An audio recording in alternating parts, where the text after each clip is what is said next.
From Washington, D.C., this is Middle East Focus. Welcome to Middle East Focus. I'm Alistair Taylor, MEI's editorial director. And today we're going to be talking about Syria and the involvement and role of women in civil society and efforts to shape the country's political future. To discuss the situation, I'm joined today by three great guests: Sarah Hunaidi, Rafif Jouejati, and Jomana Qaddour. Sarah is a Syrian writer, feminist, human rights activist, and member of the Syrian women's political movement. She writes and publishes in both English and Arabic in prominent media outlets and appears regularly on TV and radio. Rafif is the co-founder and director of Free Syria. A management consultant by profession, she joined the Syrian revolution in 2011. She's involved with several organizations, such as the Local Coordination Committees in Syria, the Day After Project, and Beit Syria. She's also active in the Syrian women's movement. Jomana is a doctoral student at Georgetown University Law Center, focusing on ethno-sectarian political identities and their impact on constitutional frameworks in Syria, Iraq, and Bosnia. She's a member of the UN-launched Syrian Constitutional Committee as part of the Civil Society Group. She's also a co-founder of Syria Relief and Development, a humanitarian organization that has provided over $75 million worth of aid in Syria and the region, and serves on the executive committee of the American Relief Coalition for Syria. In addition, she is a 2019 Truman National Security Fellow, as well as a 2019 Center for New American Security Next Generation Fellow. Sarah, Rafif, Jomana, welcome to the podcast, and thank you all for joining us today. Thank you. Thank you for having us. Thanks for having me. Jomana, to start off with, can you give us a sense of the impact the conflict has had on women in particular? I think the impact of the conflict has completely changed the lives of all Syrians and the Syrian diaspora, men and women. I think many of us look at life as like before 2011 and then after 2011. It's definitely played a very formative role in all of our lives.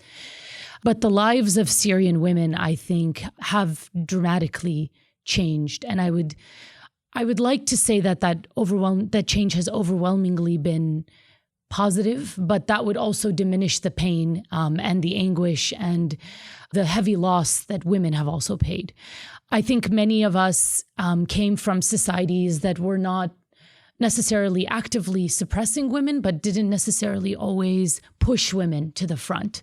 And I think this conflict has really It's needed everyone to participate.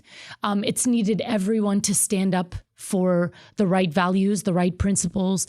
And most definitely, it's women have risen to that challenge. Syrian women have risen to that challenge in many ways, leading. I myself am a co-founder of my organization.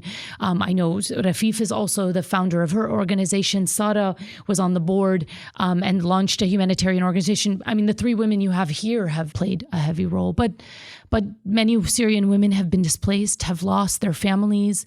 Many of them have been killed, just like the men have also paid. So it's been positive and negative, but it's taken a heavy toll, that's for sure. Yeah. I mean, I always think of, unfortunately, the hierarchy of our community and how before the revolution, the government used to be, harsh on everyone, but especially men in the home. If we're saying there are gender roles, unfortunately they're unfair to women, so this harshness transfers to the home, and the mother in turn raises little children who kind of only know this system. So unfortunately, the toll of the conflict and the Syrian regime's rule in Syria over now 50 years, I think it completely, with its heavy weight, falls on women. Unfortunately, after the war, we see a lot of women in each age and in each period of their lives, they have faced a lot of injustices because they are put in vulnerable situations. So if you are young, your school was taken away from you. If you're displaced and your family can't, find food for their children, sometimes the question of should we marry her off is on the table. And that sometimes unfortunately happens. And we see a lot of marriages, of forced marriages, of child marriages that happened in camps and in neighboring countries and even inside of Syria. And that's a huge problem. And even if you are older, you lost your husband, your children to the war. And if you are active in the revolution, there's always this look to you is not the same look as the hero that we see when a man is arrested. So there's always these situations where because you're a woman, you're treated differently, and that applies to the whole world. We haven't still reached an awesome feminist society, but Syrian women in particular, and under the war, they have been strongly empowered during the revolution because women understood freedom to apply to them as well. But at the same time, they have to fight on a lot of different arenas, including their community, their government, and their family. So that's a really hard role. I don't disagree with what Jomana and Sarah have said at all, but I do want to introduce a slightly different perspective on this, in that I think, as Jomana said, there's the before 2011 and after 2011, and I think the after 2011 gave Syrians a new identity of sorts, because in signing up for the revolution, in throwing ourselves into the mix, in voicing our opposition to the Assad regime, we scaled a wall of fear, and I think there's no going back. And in scaling that wall of fear, I think we've been forced to confront a lot of old beliefs. We have been, as communities, unlearning things we were taught growing up as Syrian children. And I think that has ushered in a new reality for Syrians, whether they're displaced internally or refugeed, or who have grown up in expatriate communities.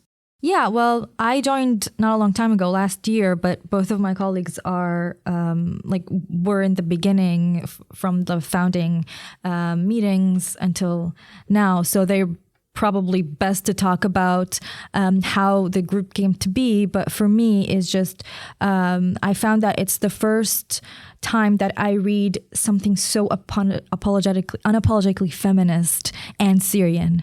Two identities that before reading the papers and hearing about the awesome woman I met through the movement, I thought I was just, these two identities are not, they're isolated, and I was wrong, which is great. I love to be wrong sometimes. So it's really, it aims to have women have a say in politics, have them sit on the table in decision making meetings, and how I understand it is also empowering all women from all different backgrounds. We've known in Syria only the elites are the people who get to have a say in politics, and even women in politics in the regime side, they always come from elite families. They always come from regime loyalist families, and we're trying to change that as well, and I love that. I think the Syrian women's political movement came about as part of a series of other movements and other initiatives. And so the seeds were planted probably in 2011, 2012. But I just remember over the past 9 years working with other colleagues to speak at the United Nations, at a conference on the status of women. And in one of those years, we were saying, we keep saying the same thing and we keep having the same narrative. We need to change things up. And what if, instead of forming yet another Syrian women's group, what if we were to form an actual political movement? What if we were to demand equal rights? What if we were to draw in other strong women who want to be in leadership roles, who feel that as the majority of Syrians, we have a voice. We need to express ourselves. We need to have a say in our own future as Syrians. And so I think that really gave rise to the movement. And then there was the logistical challenge of getting it somewhat funded, getting people to join, developing a mission and vision and charter.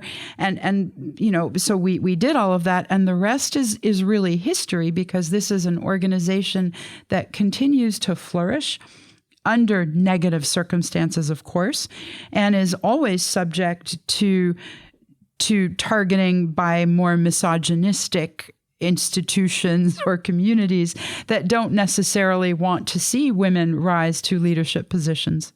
I wanted to turn next to the issue of the peace process, and in particular, the Constitutional Commission in Geneva. Jomana, obviously, you're involved in that process. The talks began at the end of October. They're set to continue later in November. How is that process going, and what do you see as being the key changes or principles that you'd like to have included in a new constitution? So first of all, I don't know if I would describe it as like the peace process. I think most Syrians see this as the Constitutional Committee, but they do not see it as effective at all without there also being a parallel peace process that addresses many of the issues that the Constitutional Committee will not address, such as the rights of the detainees, demanding the release of detainees, the repatriation back into Syria, safe and voluntary repatriation of refugees, and a whole host of other issues. There's still not even a ceasefire during this process that's taking place, and unfettered humanitarian access, et cetera. Everything that 2254 lays out is not addressed in this Constitutional Committee. Now, but the Constitutional Committee itself, it's 150 Syrians. There are three groups, 50 representing the Syrian government, 50 representing the political opposition, and 50 representing civil society. The civil society group is divided into 21 chosen by the Syrian government, and then 21 of which I am a part of that are chosen by the opposition, but are also seen as independent civil society actors who have been working in a variety of different spaces, be it in Europe, the United States, the region, or inside of Syria itself. We do have a couple of folks directly coming out of Idlib who are represented on this committee. There's a lot of justified skepticism about the efficacy of this project. It's obviously something that Russia has been pushing for. It's been unapologetic in claiming sort of ownership of that process. But unfortunately, it is the primary process that all international community actors have been putting their weight behind. We have already talked to them about this really not being the only process that moves forward, because like I said, it is one of many baskets that needs to be addressed before Syria will be in anything close to a post-conflict phase.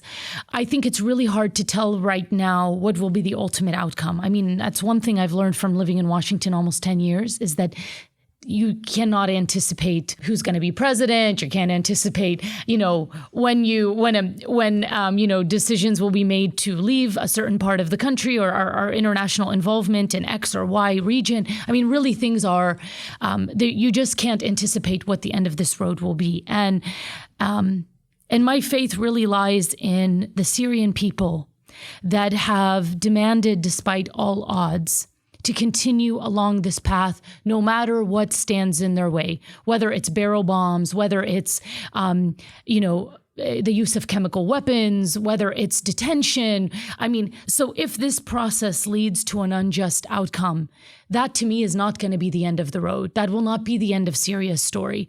And that story will continue, I think, even if it takes another 10, 15 years before we see a democracy in Syria. I see this as one process, one political process that may fail like all the others have failed.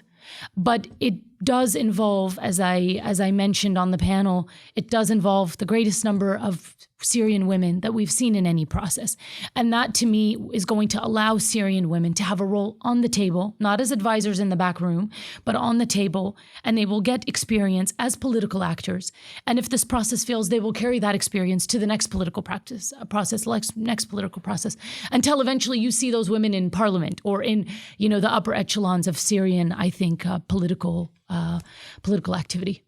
One of the other issues that you do touch on is of course, the issue of refugee return. And this is one that disproportionately affects women. Nearly 3/4 of the 6 million or so Syrian refugees in neighboring states are women.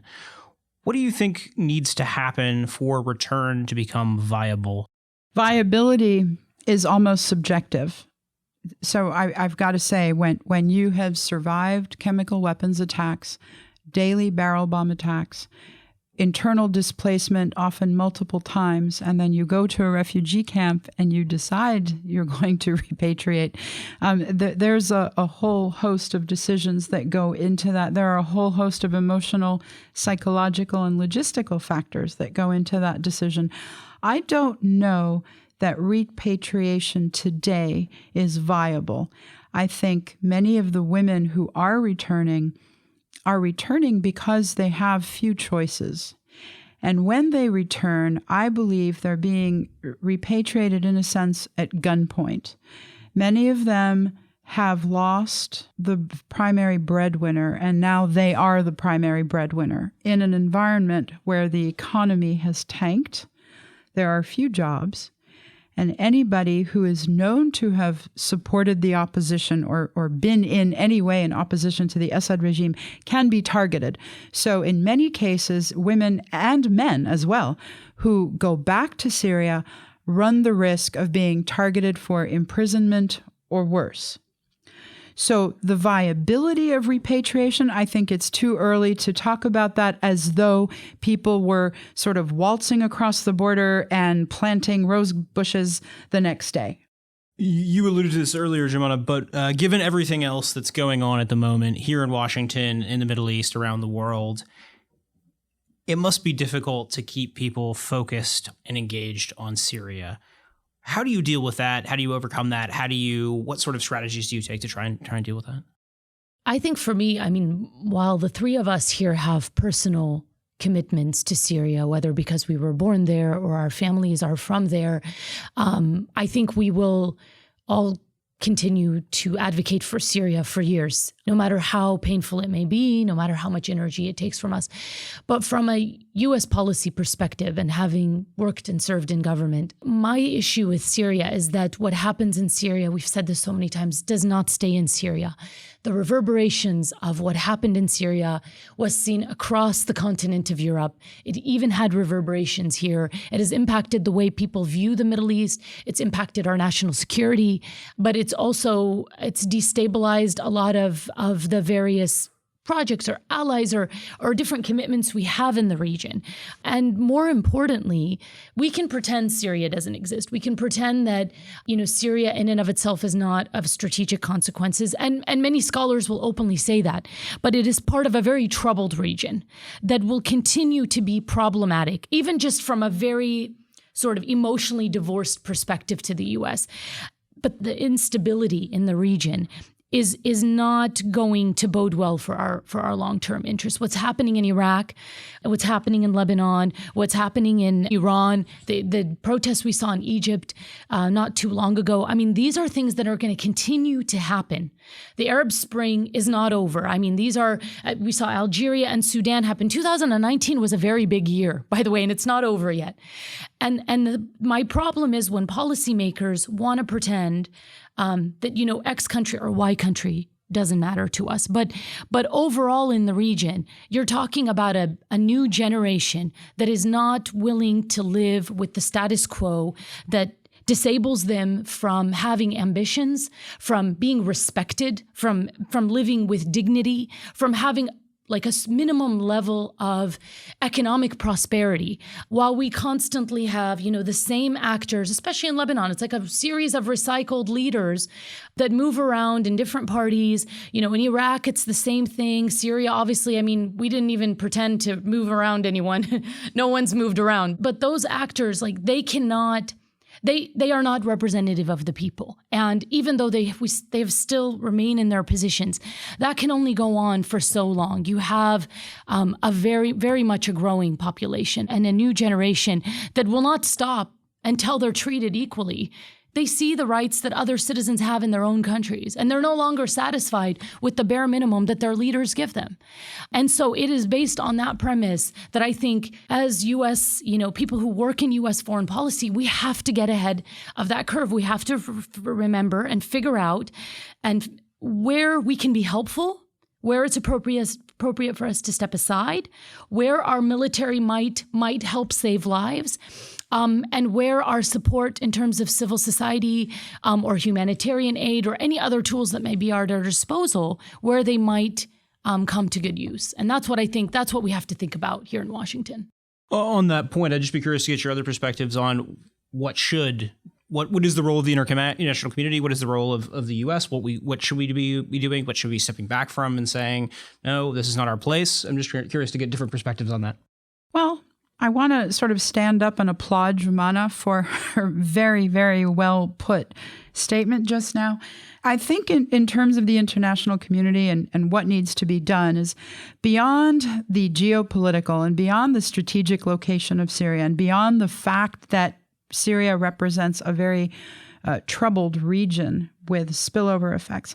I think the international community also needs to think of the Holocaust that's being waged against civilians. I think the international community needs to look at all those laws that protect civilians from bombings on civilian structures like schools and bakeries and grocery stores and hospitals. I think the international community needs to relook at the moral compass that has been defined for peoples around the world and see how that compass focuses on Syria and what's been allowed to continue. I think what's happening in Syria is tantamount to a genocide. At the very strictest of definitions, mass atrocities. And so I think the international community needs to stop paying lip service to things like international humanitarian law or international rights and responsibilities and actually put an end to this. This doesn't necessarily have to happen militarily. Most Syrians, I believe, have expressed a full rejection of military involvement in Syria, and that includes Russia and Iran and Hezbollah. And the United States. I mean, it's global, right? Syrians do not want military intervention, but certainly nations around the world who do allow their citizens to enjoy civil rights and liberties have a moral responsibility to pressure those who would continue to destroy Syria and devastate its civilians. So yeah, and on that note, we definitely just simply need justice and accountability to take place. Again, it doesn't have to be military. Actually, I'm one of the people who are say I don't exactly completely don't want it to be military. But Syria showed how the world, all the laws, all the the UN, everything, it just showed the kind of hypocrisy of these laws of people.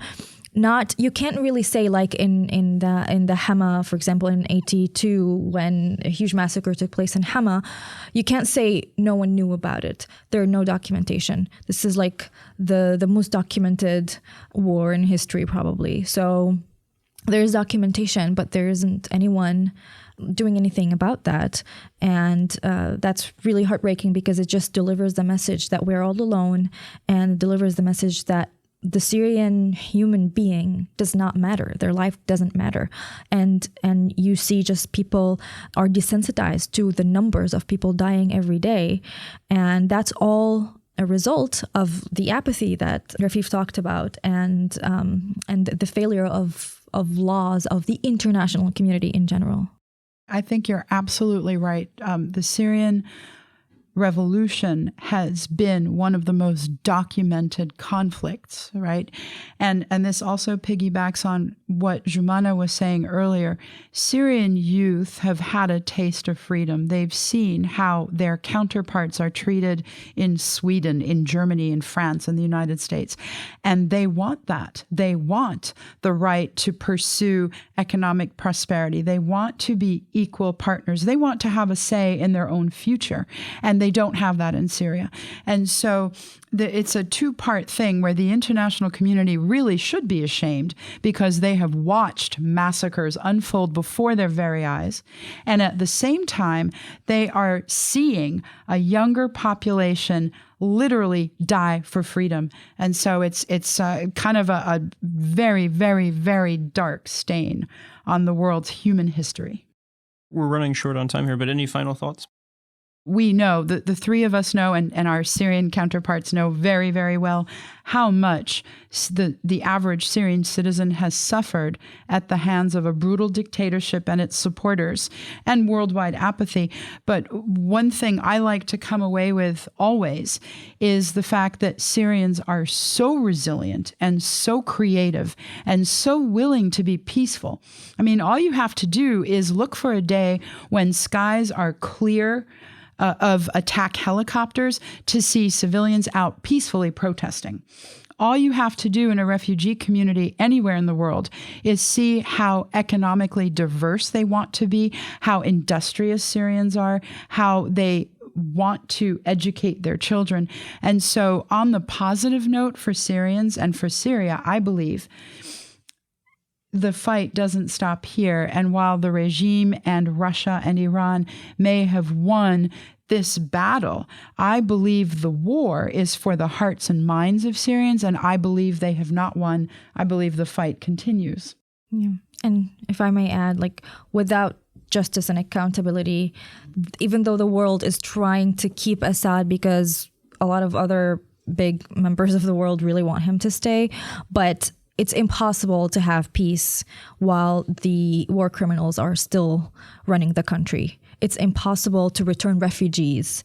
It's impossible to build anything because it's going to be destroyed. I don't care how much it's going to, stand the test of time, but it's not sustainable for the long run. So it's without justice and accountability, it's impossible to move forward. We'll have to leave things there for now, but Sarah, Rafif, Jomana, thank you all for joining us today. Thank you. Thank you for having us. And thank you as well to our audience for listening in and to our production team for their work on today's program. We will see all of you next week. This has been a presentation of the Middle East Institute.